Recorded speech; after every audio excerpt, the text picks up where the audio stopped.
Hello guys, welcome back to another video. இன்னைக்கு இந்த வீடியோவில் என்ன பார்க்க போகிறோம்னு சொல்லி பார்த்தீங்கன்னா, நம்ம ஹிருதயபுரம் மூவிலேருந்து சீன் 2 தான் இப்போ வந்து ரியாக்ட் பண்ண போகிறோம். ஏற்கனவே வந்து சீன் 1 நம்ம ரியாக்ட் பண்ணி அப்லோட் பண்ணியிருக்கோம். பார்க்காதவங்க கண்டிப்பாக செட் பண்ணி பாருங்கள். லாலட்டனோட ஒரு லவ் ரியாக்ஷன்.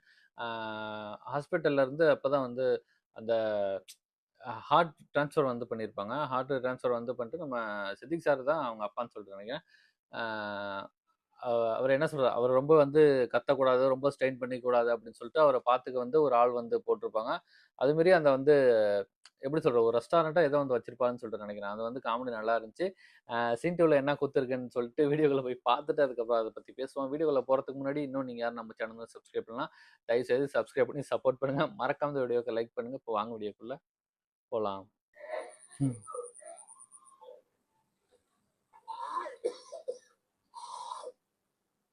ഇതെന്തൊരു കഴുകലത്? ഒരു കാർബറേറ്റർ ക്ലീൻ ചെയ്യാൻ വേണ്ടി പെട്രോൾ വലിച്ചെടുത്തതാ. ഇപ്പോഴത്തെ പെട്രോൾ ഒന്നും കൊള്ളില്ല, മുമ്പത്തെ ടേസ്റ്റും ഇല്ല. ഒരാത്തിന് എത്ര കഴിയാനും പോകാത്തൊരു വൃത്തിയായിട്ട ചോറ്. അതൊക്കെ മുമ്പത്തെ പെട്രോൾ അതിൽ ഒഴിക്കുമ്പോ തന്നെ കുടിക്കാൻ തോന്നും. സത്യം. എന്താടാ നീ എപ്പോഴാ അറിഞ്ഞ? ഇൻഫർമേഷൻ കറക്റ്റ് ആണോടാ? എന്ത് പറ്റി? സെമിത്തേരി പൊളിക്കാൻ നാട്ടുകാർ സമ്മതിക്കുന്നില്ല. അതിന് എടി ഹൈവേ ഇല്ലേ, 6 വരിപ്പാത, അത് വരാൻ പോണ വഴിയില്ല. സെമിത്തേരി പൊളിക്കാൻ നാട്ടുകാർ സമ്മതിക്കുന്നില്ല. അതിന് നിങ്ങൾക്കെന്താ? എനിക്കൊന്നുമില്ല. ഹൈവേ ഒന്ന് വളയും. ഇപ്പൊ നിന്റെ ആങ്ങളുടെ ഒരു 1.5 ഏക്കർ ഭൂമിയും കൂടെ ഹൈവേ ഏറ്റെടുക്കേണ്ടി വരും. അവനൊരു 5-6 കോടി കൂടെ കൂടുതൽ. അത് നല്ലതല്ലേ? ഇനി അത് നമുക്ക് കിട്ടേണ്ട പോലല്ല. മിണ്ടരുത്. സ്വത്ത് ഭാഗം വെച്ചപ്പോ നിങ്ങൾ എന്താ ചെയ്തേ? അവന് കുടുംബവും കുട്ടികളും ഇല്ലെന്നും പറഞ്ഞ് ആ തറവാടും പുരയിടുവ എന്റെ പേരിലേക്കാക്കി.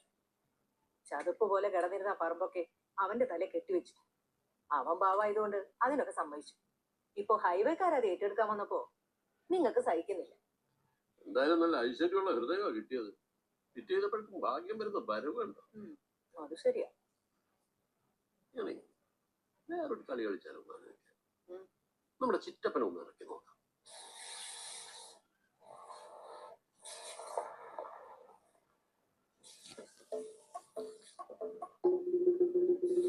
മോനെ, എന്താടാ പൊന്നു മോനെ നീ കാണിക്കുന്നത്? ഇനി അത് ഉറച്ചിട്ടുണ്ടാവില്ല. എന്താ പുതിയ ഹൃദയം ചെയ്തിട്ട് അതൊന്ന് ക്ലച്ച് പിടിക്കാനൊക്കെ സമയമെടുക്കും. നീ എന്നിട്ട് ഇങ്ങനെ ഇളക്കല്ലേ? കണ്ട ചിറ്റപ്പ? കണ്ടു. നീ ചോദിക്കണോ ഞാൻ ചോദിക്കണോ? ചിറ്റപ്പൻ ചോദിക്കേ. എന്തിനാടാ ഈ മെഷീനൊക്കെ? ഒരു ബക്കറ്റ് വെള്ളം കൊണ്ടു തൂത്തി കെടുത്താ പോലെ എന്തുമാത്രം വെള്ളമാണ് വേസ്റ്റ് ചെയ്യുന്നത്? ഇതാണോ ചോദിക്കാൻ പറഞ്ഞത്? അല്ലേ? ഈ ചിറ്റപ്പ ഇവൻ ഇതൊന്നും ചെയ്യാറായിട്ടില്ലെന്ന്. ഓക്കെ അല്ലളിയാ, ഈ പണിയൊക്കെ ചെയ്യാനല്ലേ ഒരുത്തിനോ കാശ് കൊടുത്ത് നിർത്തിയിരിക്കുന്നത്. അല്ലാതെ ഒരു പുളിയോ ഉല്ലാസ് വെള്ളം കൊടുക്കാനാണോ മാസം 30,000 രൂപ ശമ്പളം കൊടുക്കുന്നത്? 30,000 രൂപ ശമ്പളമുള്ള ഒരാൾക്ക് 3 ലക്ഷം രൂപ കടം കറക്റ്റ് ആണെന്ന്. അല്ലെങ്കിൽ അലസനായി പോയി. ഈ ജാതി വീട്ടാൻ വേണ്ടിട്ട് ഞാൻ ജർമ്മനിക്ക് പോവില്ല. എനിക്ക് മനസ്സിലായി. ഞാൻ ജർമ്മനി പോയി സെറ്റിലായിട്ട് കല്യാണം കഴിച്ചു കഴിഞ്ഞാൽ എനിക്ക് അമ്മ പെട്ടെന്ന് പിള്ളേരുണ്ടാവും. അതുങ്ങളെ നോക്കാൻ വേണ്ടിട്ട് അമ്മക്ക് അവിടെ വന്നിട്ട് സൂഹിക്കണം. അങ്ങനെ ഇപ്പൊ അമ്മ ജർമ്മനി കാണുന്നുണ്ടോ? ഞാൻ സമ്മതിക്കില്ല.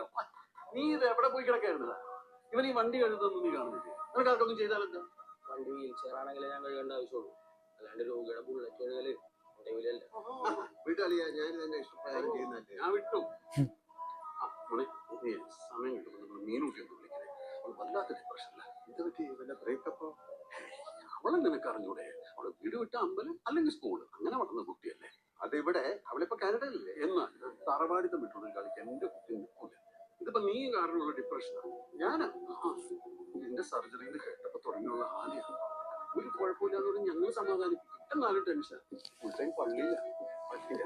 കാനഡയിലെ അമ്പലം ഇല്ല. അയ്യോ, എന്നാ പിന്നെ ഇപ്പൊ തന്നെ ഞാൻ ഒരു വീഡിയോ കളിയാ. ചിറ്റപ്പാ ഇപ്പൊ വേണമെന്നില്ല. അല്ല, എന്നെ കണ്ട ഒരു സമാധാനം കിട്ടിയാലോ? ഇപ്പൊ ടൈം കറക്റ്റാ. ഇതൊക്കെ അപ്പത്തിന് തീർത്ത് വിടാലിയാ. ഡിപ്രഷനൊക്കെ വെച്ചോണ്ടിരുന്ന പ്രശ്നം.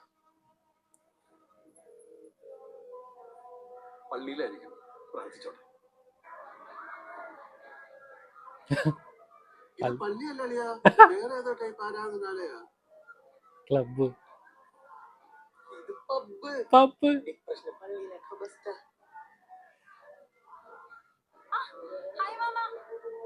ഹായ് മോളെ. പുതിയ ഹാർട്ടൊക്കെ എങ്ങനെ സെറ്റല്ലേ? സെറ്റാണ്. ഞാനേ ഒരു ട്രിപ്പിലായിരുന്നു 2 മാസമായിട്ട്. അതിനിടയിൽ മാമൻ എല്ലാം ശരി. Okay bye. കണ്ടിട്ട് ഒരു കുഴപ്പമില്ലല്ലോ അളിയ. ഇപ്പൊ ഒക്കെ ആയതാ പാവം. നമുക്ക് ചായ കുടിച്ചാലോ? നീ വന്ന കാര്യം പറ ഓമനക്കുട്ട. സന്ദീപേ, കഴിഞ്ഞ ദിവസം ചിറ്റപ്പൻ എന്നോട് ഒരു കാര്യം പറഞ്ഞു. കേട്ടപ്പോ ശരിയാണെന്ന് എനിക്കും തോന്നുന്നു. ആ തിരിച്ചല്ലേ നീ വെറുതെ കേട്ടപ്പോ എനിക്കല്ലേ ശരിയാണ് തോന്നിയത്. തോന്നിയത് ആർക്കെങ്കിലും ആവട്ടെ. അതായത് മോനെ, കുറച്ച് ദിവസങ്ങളായിട്ട് നമ്മുടെ കുടുംബത്തിൽ ചില അനർത്ഥങ്ങൾ സംഭവിക്കുന്നു. ഇപ്പൊ കഴിഞ്ഞ ദിവസം ഗീത ചക്ക വെട്ടുകാരും വെട്ട് തെറ്റി കൈക്കിട്ടു പോകും. 12 സ്റ്റിച്ച്. ശ്രദ്ധിക്കാൻ കേട്ടാ, നമ്മൾ ഈ ചക്ക വെട്ടുമ്പോഴേ കൈ കൊണ്ട് പിടിച്ച് വാക്കത്തേക്ക് വെട്ടരുത്. ഫസ്റ്റ് തന്നെ നിലത്തിട്ട് കോടാലിക്ക് കഷ്ണങ്ങളാക്കണം. അത് ശരിയാണല്ലോ. നീ അവളോട് പറ ചക്ക ഇനി അങ്ങനെ വെട്ടാവുള്ളത്. ചക്ക എങ്ങനെയെങ്കിലും വെട്ടട്ടെ. കുറച്ച് നാളായിട്ട് നമ്മുടെ കുടുംബത്തിൽ എന്തൊക്കെയോ ദോഷങ്ങളുണ്ട്. ഇപ്പൊ തന്നെ നിന്റെ കാര്യം, ആശുപത്രി, സർജറി. ഞാനിതൊക്കെ പറഞ്ഞപ്പോഴേ ചിറ്റപ്പ ചില പരിഹാരങ്ങൾ പറഞ്ഞു. കേട്ടപ്പോ ശരിയാണെന്ന് എനിക്ക് തോന്നുന്നു. പക്ഷെ തിരിച്ചല്ലേ നീ പരിഹാരം പറഞ്ഞപ്പോ എനിക്കല്ലേ ശരിയാണ് തോന്നിയത്. അതെന്തെങ്കിലും ആകട്ടെ, പരിഹാരം പറഞ്ഞിട്ടപ്പ.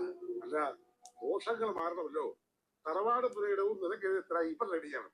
പകരം ആ തരിശു ഇവന് കൊടുത്തേക്ക്. അല്ല, അതിലല്ലേ ഹൈവേ വരാൻ പോണത്. അതിൽ നിന്ന് കിട്ടുന്ന കോടികളിൽ നിന്ന് ഒരു ഡീസന്റ് എമൗണ്ട് പണിക്കരളിയനും കൊടുത്തിട്ട് നമുക്ക് ആ തറവാട് ഇങ്ങോട്ട് വാങ്ങാം. കാരണം അവന്മാരും ഹാപ്പിയാവും. Good idea. ഈ കാര്യം പറഞ്ഞ നീ എടുത്ത് വന്നപ്പോ ഈ ചിന്ത നിനക്കില്ലാതെ മുതൽട്ടാണ് പുട്ട. ഞാൻ ഏത് കാര്യം പറഞ്ഞ് ചിറ്റപ്പന് പ്രായം അതിന്റെ നല്ല ഓർമ്മവശം ഉണ്ട് കേട്ടാ. അതെ, എന്തായാലും ഇത് സോൾവ് ആയല്ലോ. നിങ്ങൾ ഒരു കാര്യം ചെയ്യും, ഇവിടെ സംസാരിച്ചിട്ട് എനിക്ക് വർക്ക്ഷോപ്പിൽ പോയിട്ട് അർജന്റായിട്ട് കാര്യമുണ്ട്. എടാ ഞാൻ ഇറങ്ങാം. ചായ കുടിച്ചാ? എടാ എന്നെ കൂടെ കൊണ്ടുപോടാ. ഫുഡ് കഴിക്കാൻ സമയമായി. ചേട്ടന്റെ പണിക്കരളിയൻ ആള് ഊന്നാണല്ലേ? ഉടായിപ്പ് ഏതാണ്ട്. ചിറ്റപ്പൻ പറഞ്ഞാൽ ഞാൻ വീഴുന്ന് വിചാരിച്ചിട്ട് വിളിച്ചോണ്ടെന്ന്. ചിറ്റപ്പന് ജ്യോതിഷമൊക്കെ അറിയാം. പുള്ളി ISRO ഏതാണ്ട് സയന്റിസ്റ്റ് ആണെന്നല്ലേ പറഞ്ഞു? ആ, ജ്യോതിഷമുണ്ട്. സയൻസും ജ്യോതിഷവും ബെസ്റ്റ് കോമ്പിനേഷൻ. നീ അങ്ങനെ പുച്ഛിക്കൊന്നും വേണ്ട. പുള്ളിക്കാരന്റെ പ്രവചനങ്ങളൊക്കെ ഷാർപ്പാണ്. ഞാൻ ഹോട്ടൽ മാനേജ്മെന്റ് കഴിഞ്ഞ് UK പോകാൻ പുള്ളി പറഞ്ഞു നടക്കില്ല. നടന്നില്ല. എന്റെ ചേട്ടാടി കുടുംബത്തിലെ ചില പിള്ളേര് രക്ഷോടും തോന്നുമ്പോ ഈ കാരണന്മാര് ചെറിയ തടസ്സങ്ങൾ പറയും.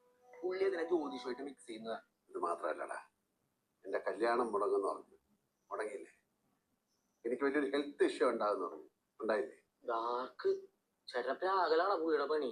വേറെ നല്ലതൊന്നും പ്രവചിക്കാറില്ലേ? ഉണ്ട്. എനിക്ക് പുതുജീവൻ കിട്ടുമെന്ന് പറഞ്ഞു. കിട്ടിയില്ലേ? ഇനി വരുമ്പോ നിന്റെ കാര്യം വേണേ ചോദിക്കാം. വരാൻ പോകുന്ന ദുരന്തം നേരത്തെ അറിഞ്ഞാൽ സൂക്ഷിക്കാൻ. സൂക്ഷിച്ചിട്ട് വരാണ്ടിരിക്കാൻ എന്തോ ഷുഗറാണ്.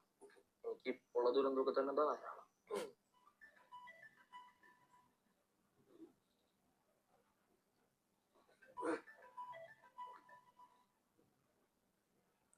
ഹലോ. അതെ,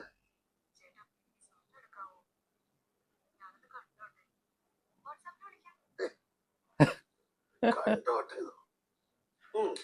കണ്ടോളൂ. ഹണി ട്രാപ്പാണ്. കാശ് വരുന്ന അറിഞ്ഞിട്ടാണ്.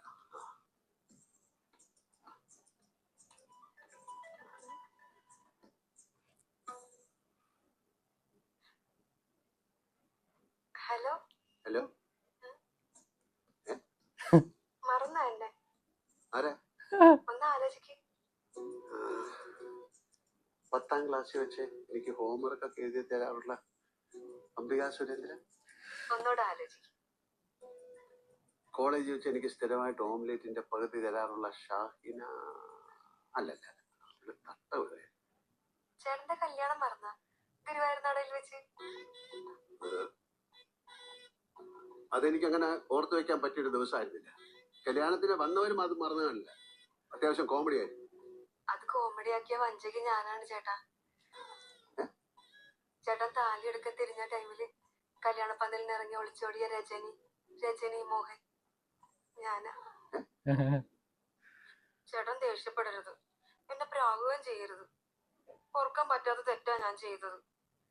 ഒരു 2 ദിവസം മുമ്പെങ്കിലും ഒളിച്ചോടായിരുന്നില്ലേ? 1252 പേരുടെ സദ്യ കുഴികുത്തി മൂടി. താലി കിട്ടുന്ന ടൈമിലൊക്കെ ഒളിച്ചോടി പോവാന്ന് വെച്ചാ.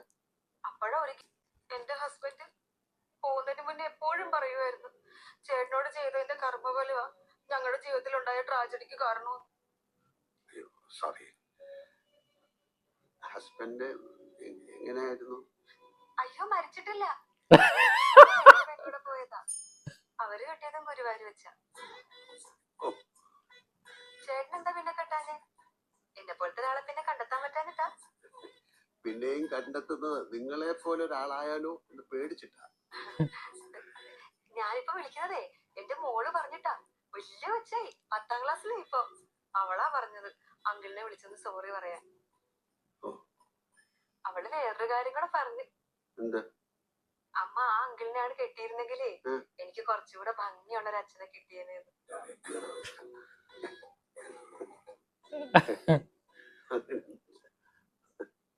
ചേട്ടന്റെ ഹാർട്ടൊക്കെ ശരിയായല്ലേ? ഇപ്പൊ എല്ലാം ഓക്കെ അല്ലേ? അതെങ്ങനെ അറിഞ്ഞു? ഒരു യൂട്യൂബ് ചാനലില് ഫുൾ സ്റ്റോറി ഉണ്ടല്ലോ ചേട്ടന്റെ ഒരു ഫ്രണ്ട്. എന്റെ കാര്യങ്ങളൊക്കെ എല്ലാം പറയുന്നുണ്ട്. ഏത് ഫ്രണ്ട്? ഞാനിപ്പോ ഇത്ര ഡീറ്റെയിൽ ആയിട്ട് പറയാൻ കാര്യം എന്താണോ, ചേട്ടായി തേച്ചിട്ട് പോയി അവളുണ്ടല്ലോ, അവൾ അറിയണം ചേട്ടായി തോറ്റു പോയിട്ടില്ലെന്ന്. അവൾ ഇപ്പൊ ഈ പരിപാടി കാണുന്നുണ്ടെങ്കിൽ ചേട്ടായി ഇപ്പൊ എത്തിയിരിക്കുന്ന പൊസിഷൻ കണ്ട് അവൾ വണ്ടർ അടിച്ച് വാ വിളിക്കണം.